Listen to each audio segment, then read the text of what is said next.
আসসালামু আলাইকুম সুপ্রিয় দর্শক, সবার কি অবস্থা? হাজির হয়ে গেলাম দীপ্ত টিভির নিবেদিত মাশরাফি জুনিয়র নাটকের 1057তম পর্বে কী সব ঘটতে চলেছে তার অগ্রিম আপডেট নিয়ে।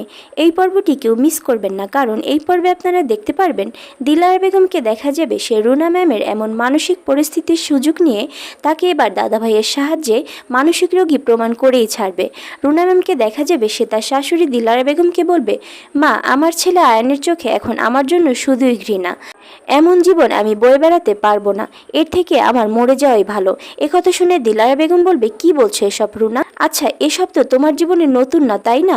এর আগেও তো এমন লজ্জার কাজ তুমি একাধিকবার করেছো এবং নির্লজ্জের মতো আবার ফিরেও এসেছো। তাই বলে তুমি মরে যাওয়ার সিদ্ধান্ত নিবে? আসলে তোমার মনের এই যে বিক্ষিপ্ত অবস্থাগুলো না, এসব কিন্তু স্বাভাবিক না, এটা এক ধরনের মানসিক রোগ। তুমি এত বড় কোম্পানিতে চাকরি করছো, তাও আবার এত ভালো একটি পদে। তোমার কি মানসিক রোগী হলে চলে বলো? তোমাকে মানসিকভাবে সুস্থ থাকতে হবে।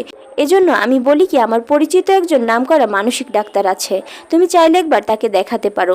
সব কিছু শুনে রুনা ম্যামকে দেখা যাবে সেও রাজি হয়ে যাবে এবং তার শাশুড়ির কাছ থেকে অ্যাড্রেস নিয়ে অফিস শেষ করে এসে সেই ডাক্তারের কাছে যাবে। ওইদিকে দাদাভাইকে দেখা যাবে সে খুব সুন্দরভাবে মানসিক ডাক্তার সেজে বসে থাকবে। রুনা ম্যাম বুঝতেই পারবে না যে সে সত্যিকারের মানসিক ডাক্তার না, এটা তাকে মানসিক রোগী প্রমাণ করার জন্য তার শাশুড়ি ও দাদাভাইয়ের একটি প্ল্যান। আর অন্যদিকে আপনারা দেখতে পারবেন তদন্ত কমিটির লোকেরা রাহেলা বেগমকে বলবে, আপনার মেয়েরা না আপনার নিজের মুখে স্বীকার করা ভিডিও ক্লিপ ও কোর্সের সাক্ষ্য প্রমাণের ফলে এটা পরিষ্কার যে মনি নির্দোষ। ওকে আপনি ষড়যন্ত্র করে ফাঁসিয়েছেন, ওর ডোপ টেস্টের রেজাল্ট পজিটিভ আসার জন্য আপনিই দায়ী। তখন রাহেলা বেগমকে দেখা যাবে সে তদন্ত কমিটির লোকদের ঘুষ দিতে চাইলে তারা প্রচণ্ড পরিমাণে রেগে যাবে এবং বলবে, আপনি আর একটা বাড়াবাড়ি করলে আমরা ভুলে যাব যে আপনি ক্রিকেট বোর্ডের একজন সদস্য ছিলেন। আপনার জন্য তো শাস্তি অপেক্ষা করছেই, আপনাকে ক্রিকেট বোর্ড থেকে আজীবনের জন্য নিষিদ্ধ করা হবে। একথা শুনে রাহেলা বেগমকে দেখা যাবে সে অনেক ভেঙে পড়বে।